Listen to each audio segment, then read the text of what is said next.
ഈ വിവാഹം ഒരു പ്രണയ വിവാഹമായിരുന്നോ?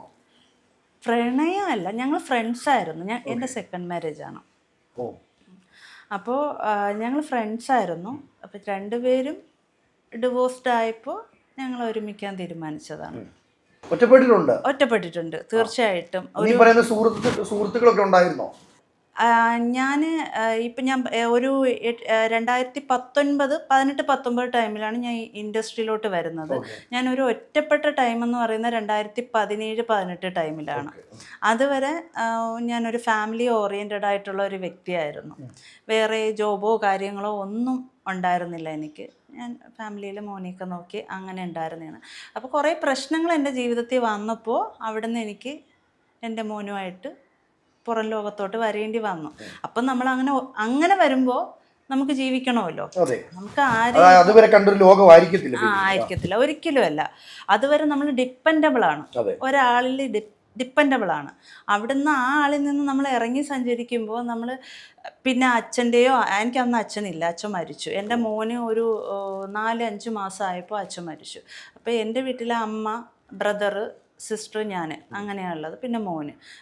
എപ്പോഴും ഞാൻ അന്നൊക്കെ ചിന്തിച്ചുകൊണ്ടിരുന്ന കാര്യം, നമുക്ക് വേറെ ഈ ചിന്തിക്കാനുള്ള ഒരു ഇതൊന്നുമില്ല. ചെറിയ പ്രായത്തിലുള്ള മാരേജ്, അത് കഴിയുമ്പോൾ വേറെ പുറലോകമായിട്ടൊന്നും ബന്ധം ഇല്ല. അപ്പോൾ അങ്ങനെ ചിന്തിക്കുക. അപ്പം ഞാൻ എപ്പോഴും വിചാരിക്കും, അയ്യോ അച്ഛയില്ല, ഞാനപ്പോൾ എൻ്റെ വീട്ടിലോട്ട് വന്നു കഴിഞ്ഞാൽ എൻ്റെ അമ്മയ്ക്കൊരു ഭാരമാവോ, എൻ്റെ ബ്രദറിനൊരു ഭാരമാവോ, ഇങ്ങനെയൊക്കെ ചിന്തിക്കുമായിരുന്നു.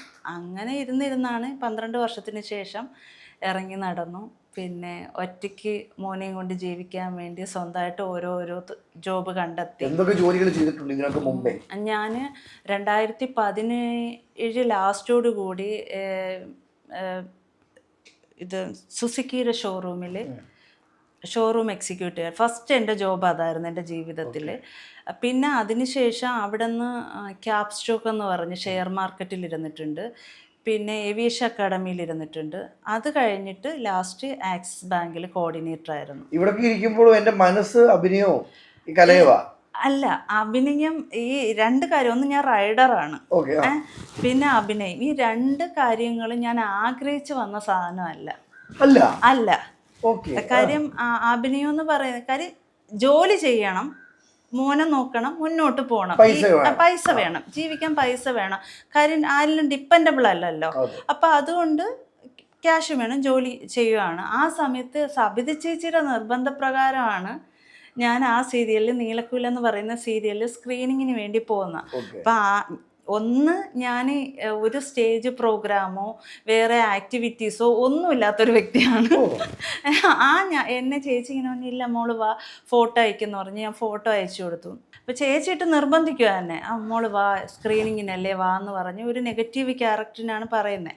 അപ്പം ഞാൻ അവിടെ ചെന്ന് അവർ സ്ക്രീനിങ്ങിന് വേണ്ടി മേക്കപ്പൊക്കെ ചെയ്ത് ക്യാമറയിൽ ഫ്രണ്ടിൽ നിന്നിട്ട് സ്ക്രിപ്റ്റ് ഇങ്ങനെ പ്രോംപ്റ്റ് ചെയ്ത് തരുമല്ലോ.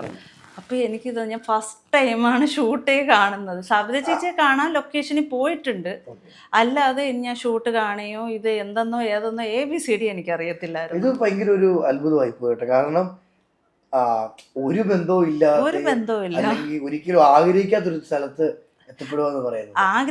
ആഗ്രഹിക്കുന്നതെന്ന് വെച്ചാൽ, ഇപ്പം നമ്മളെ കാണുമ്പോൾ ഓരോരുത്തർ വന്ന് കാണും, സംസാരിക്കും. ഈ സാധനമൊക്കെ ഞാനും ആഗ്രഹിച്ചിട്ടുണ്ട്. ഒന്ന് കാണണം, സംസാരിക്കണം, അതൊക്കെ ഭയങ്കര ഇഷ്ടമായിരുന്നു. പക്ഷെ അഭിനയിക്കണമെന്നൊരു ചിന്തയെ എൻ്റെ മനസ്സിലില്ലായിരുന്നു. ഈ പെൺമക്കളെ സംബന്ധിച്ച് പെൺമക്കളുടെ ഏറ്റവും വലിയ ബലമാണ് അമ്മയും അച്ഛനും.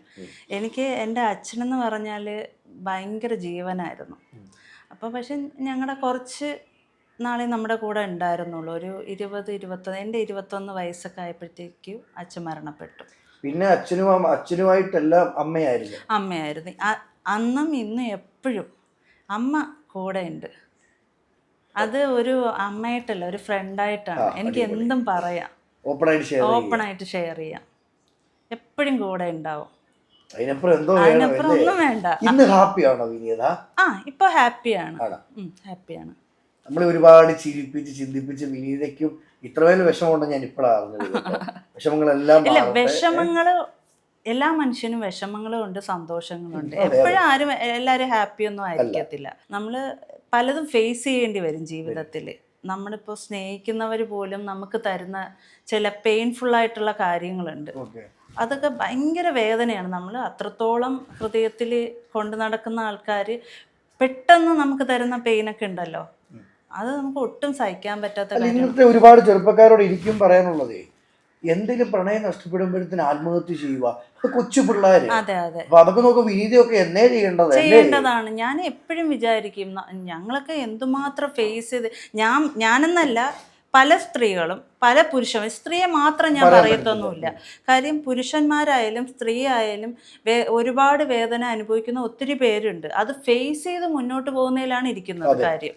അല്ലാതെ അപ്പം തന്നെ ഒരു ഡിപ്രഷൻ സ്റ്റേജിലോട്ട് പോയി എനിക്കതൊന്ന് കയറി വരാൻ പറ്റുന്നില്ല, ഉടനെ സൂയിസൈഡിലോട്ട് പോകുന്നു, ഒന്നും നോക്കണ്ടല്ലോ, അവിടെ തീർന്നല്ല. പിന്നെ അതിനുശേഷം അതിൻ്റെ ബാക്കിലോട്ടുള്ള ആൾക്കാരാണ് ഇപ്പം അച്ഛൻ അമ്മ, അല്ലെങ്കിൽ അവർക്ക് മക്കളുണ്ടെങ്കിൽ അവർ, അല്ലെങ്കിൽ സഹോദരങ്ങൾക്കൊക്കെ കുറച്ച് ടൈമിൽ മാത്രമേ ആ പെയിൻ ഉണ്ടാവുള്ളൂ. അച്ഛനമ്മ മക്കള് ഇത് എപ്പോഴും അവർക്ക് ആ ഒരു നഷ്ടം തന്നെയാണ്.